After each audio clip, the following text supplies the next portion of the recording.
Jamie here. Today we're going to talk about diamond engraving beer bottles.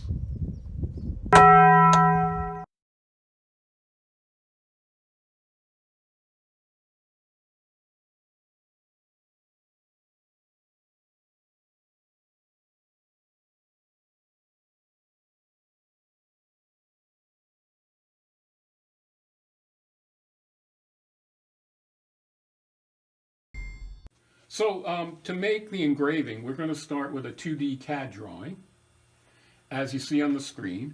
And then we're going to put it in CAM so that we can tell the machine what we want to actually engrave. And then we're going to translate that to G code, which the CNC will understand and make the actual moves. So here on the screen we have our basic drawing for what we're going to engrave today. So you can see it's just an outline, it's a true type font, and everything's closed. It has to be, those are details of CAD.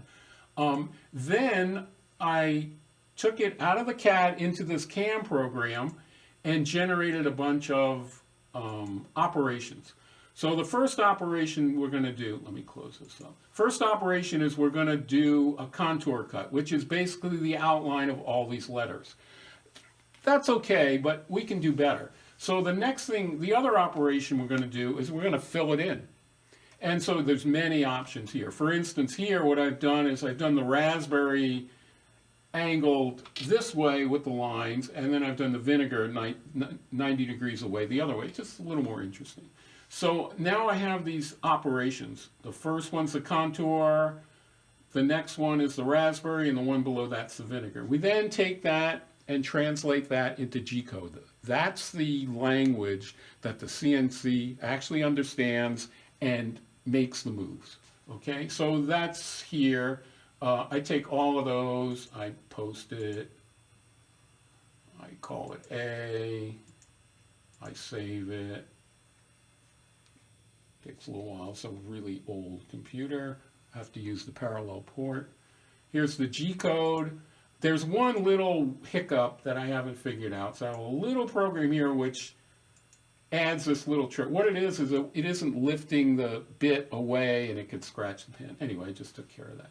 Okay, so next step is to put it into Mach 2 mill. And this is a program that actually tells the CNC what to do. And this is where we load the G code program. Here we're going to mount the bottle. So we have the O-ring on the bottle.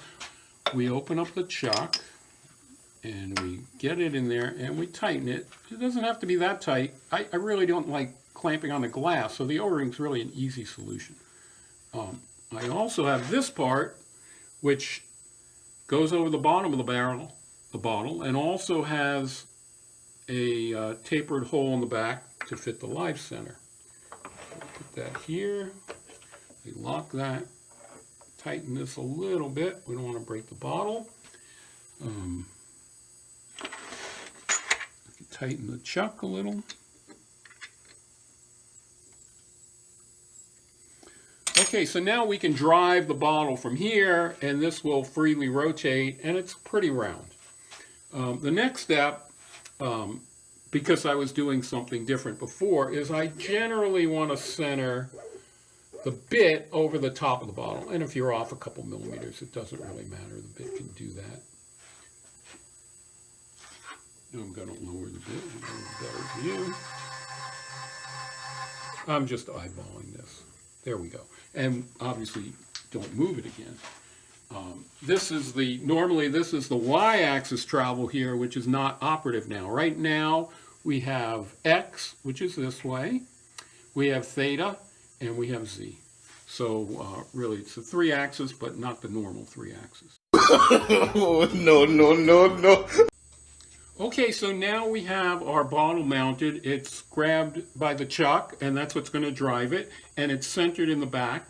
I have a piece of tape in there that's got a mark on it to center it in the x-axis. So now we're going to center it in the theta or y-axis. So what I'm going to do is I'm going to rotate this bottle so it lines up with that seam I was talking about.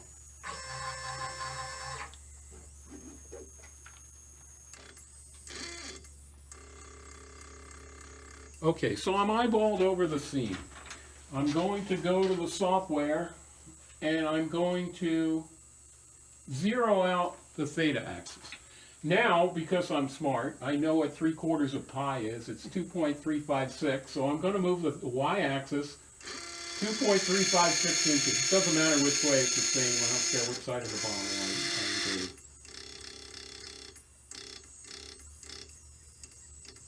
Okay, I made 1,000. Okay, so now I'm centered between the two seams in the bottle. So I'm going to zero the theta axis. And now put the piece of tape on the wrong side. But that's okay, it doesn't matter. I'm going to rotate back to the piece of tape and zero the x-axis out.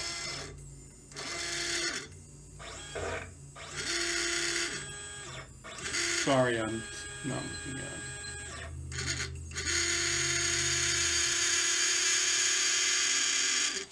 I'm going to stick my head in the way here. Okay, so I zeroed it out on the piece of tape. Now I can zero the x-axis. And let me go back to the line. Go on the right side of the bottle.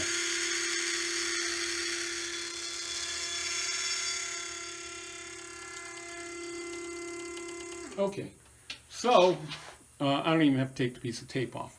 Okay, the next step is we're going to zero the z-axis. I take a piece of paper, go down, I'm going to move the paper. Okay, that's good enough. So I'm going to zero the z now. Lift it up, remove the paper. So let me talk about the machining bit here a little bit. It's kind of interesting. Most of the commercial versions are really nice, fancy engineered things with some kind of concentric outer tube and an inner tube with a spring in it, and I didn't want to make that. So mine's very simple. I have a bit with a 120-degree diamond embedded in the bottom of it. There's no rotation or motors. And so what I have is a brass bearing, and the bit, the 1/8 inch diameter carbide shaft, goes through that. And there's a nut glued to the end of the bit so it can't fall through. Now, when you push on the bit, it pushes on this piece of wood, which is held by this rubber band. So the rubber band's providing the downward force. Also, the deeper I set the z-axis when I machine, the more the force. And so I had a previous bit that lasted about 10 years. It's still fine, but I got some new bits. And these don't seem to cut as well as the other ones. So before, I would tell the machine to machine 0.1 inches below zero. Now I'm telling it to machine 0.12 below. Also, the rubber bands wear out, so you have to be careful of that. I once made a bottle a while ago, and all of a sudden it's very light. I'm going, what's going on? And I realized the rubber bands wear out. So every couple months I change the rubber bands. Okay, so we're good to go.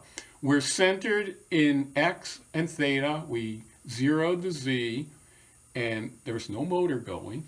And so now we can start the program. Now, let me add one thing. Normally, I will take some mineral oil and wipe it over the area of the bottle that's going to be engraved. And it makes it smoother. There's a little chatter that happens sometimes, and it kind of eliminates that, and it's nicer. But you can't really see in the video. So this time we're just going to do it without the mineral oil. And you might hear a little kind of like almost fingernails on the chalkboard sound.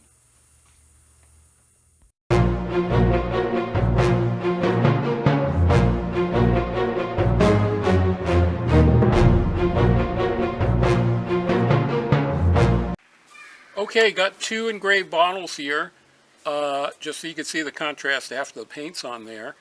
They're both the same. I have some iridescent copper light fine acrylic paint. I got two paper towels here. I'm going to make sure you shake this up. These bottles are kind of funny. Sometimes you pull it open and it shoots a drop out. And it always makes the top dirty. I don't know why, but it does. Just me, probably. So, we're just going to do one bottle. And you really don't need much paint. A drop about like this. So what you want to do is you want to rub it all the way around. Now, you probably can rub it one way, probably be fine. But I like to rub it all around, and that way it gets all in all the nooks and crannies.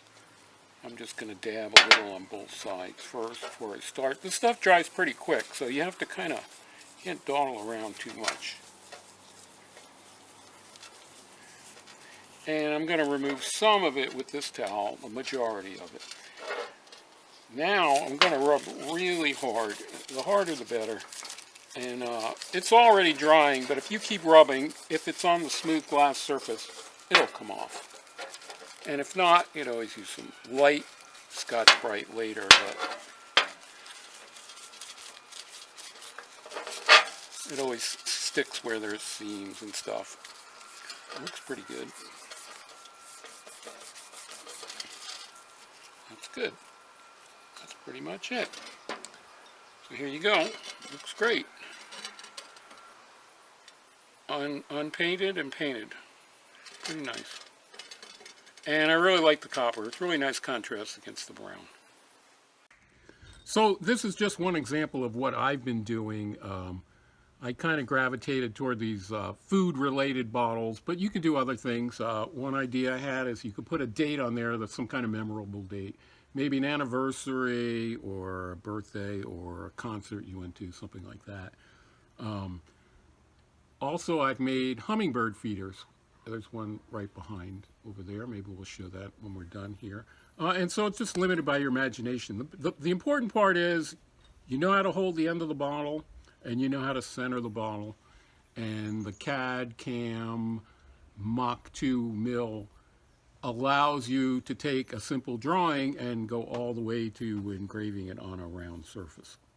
Okay, here we have an engraved beer bottle with some hummingbirds on it. That macrame holder has 4 openings in it, and so I engraved 4 hummingbirds around it to match the openings.